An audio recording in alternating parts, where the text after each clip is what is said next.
अस्सलामुअलैकुम वरहमतुल्लाहि वबरकातुहू। मुहतरम अजीज़ों और दोस्तों, बाज़ लोगों को दांतों की शिकायत होती हैं, दांतों की बीमारी होती हैं।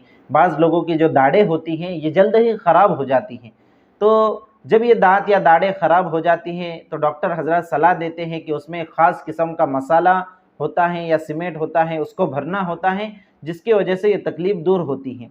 तो यहाँ पर ये मसला पैदा होता है कि क्या दांतों या दाढ़ों में इस तरह से सीमेंट या ख़ास किस्म का मसाला भरने की वजह से गुस्ल सही होगा या नहीं। इसलिए कि गुस्ल में तो मुंह के अंदर पानी पहुंचाना भी फ़र्ज़ है, ज़रूरी है, वरना गुस्ल सही नहीं होता। तो ये मसला यहाँ पर पैदा हो जाता है। तो याद रखिए कि ये जो दांतों और दाढ़ों में जो मसाला फिट किया जाता है, डाला जाता है, ये आसानी के साथ अलग नहीं हो सकता, बल्कि वो उसमें बिल्कुल फिट हो जाता है और चिपक जाता है। इसलिए गुस्ल के अंदर इस मसाले को निकालना ज़रूरी नहीं है, बल्कि उसके ऊपर ही कुल्ली कर लेने से उसका गुस्ल सही हो जाएगा, दुरुस्त हो जाएगा, इसमें कोई हरज नहीं है। इसी तरह बाज़ लोगों के दाढ़ों में सोने या चांदी का खोल बिठाया जाता है। तो यहाँ पर दो तरह का मसला पैदा होता है, एक तो यही पाकी नापाकी के ताल्लुक से, और दूसरे सोने चांदी का इस्तेमाल कैसा है। तो यह आपको भी पता ही होगा कि सोने का इस्तेमाल मर्दों के लिए जायज़ नहीं है, और चांदी का इस्तेमाल एक मखसूस मिकदार में अंगूठी की शक्ल में जायज़ है। यानी 3 ग्राम 374 मिलीग्राम की अंगूठी आदमी पहन सकता है, इससे ज़्यादा चांदी की अंगूठी भी नहीं पहन सकता। तो याद रखिए कि उलमा ने लिखा है कि बवक्ते ज़रूरत, अगर ऐसी ज़रूरत पेश आए कि डॉक्टर कहे कि नहीं चांदी के खोल बिठाना ही पड़ेंगे, सोने के खोल बिठाना ही पड़ेंगे, तो यहाँ पर ये कोशिश करनी चाहिए कि जितना एहतिराज़ हो सके सोने से बचने का, सोने से जितना बच सके तो उतना बचने की कोशिश करनी चाहिए, और चांदी का खोल बिठाना चाहिए। इसलिए कि चांदी का इस्तेमाल किसी न किसी सूरत में बहरहाल जायज़ तो है मर्दों के लिए, लेकिन सोने का इस्तेमाल जायज़ नहीं है।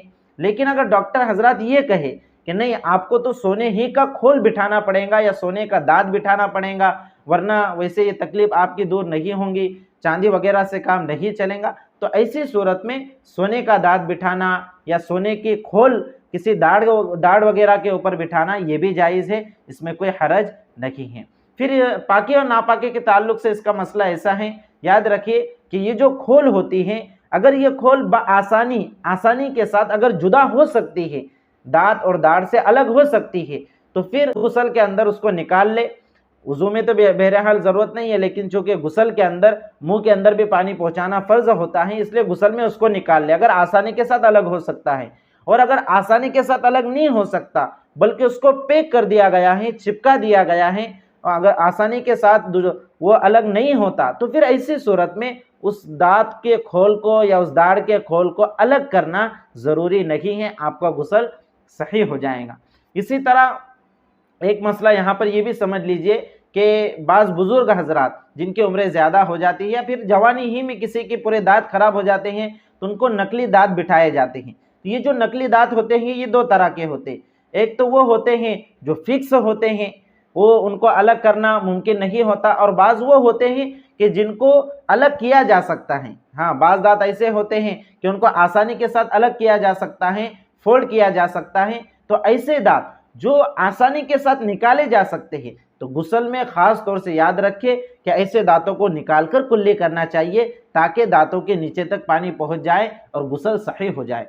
और अगर वो दांत ऐसे हैं कि वो फोल्ड नहीं होते, निकलते नहीं हैं, बल्कि उसको फिक्स कर दिया गया है, तो फिर ऐसी सूरत में गुस्ल में उन फिक्स दांतों को निकालना ज़रूरी नहीं है, बल्कि आप वैसे ही कुल्ली कर लें, आपका गुस्ल अदा हो जाएगा। तो ये कुछ पाकी नापाकी के ताल्लुक से और सोने चांदी के दांत के ताल्लुक से मसाइल थे। आप इन मसाइल को जहन में रखिए और अपने दीगर भाई बहनों तक भी शरीयत मुतहरा के इस मसले को पहुँचाएँ। अल्लाह रब्बुल इज़्ज़त हम सबको शरीयत मुतहरा पर अमल की तौफीक मरहमत फरमाए। वस्सलामु अलैकुम वरहमतुल्लाहि वबरकातुहू।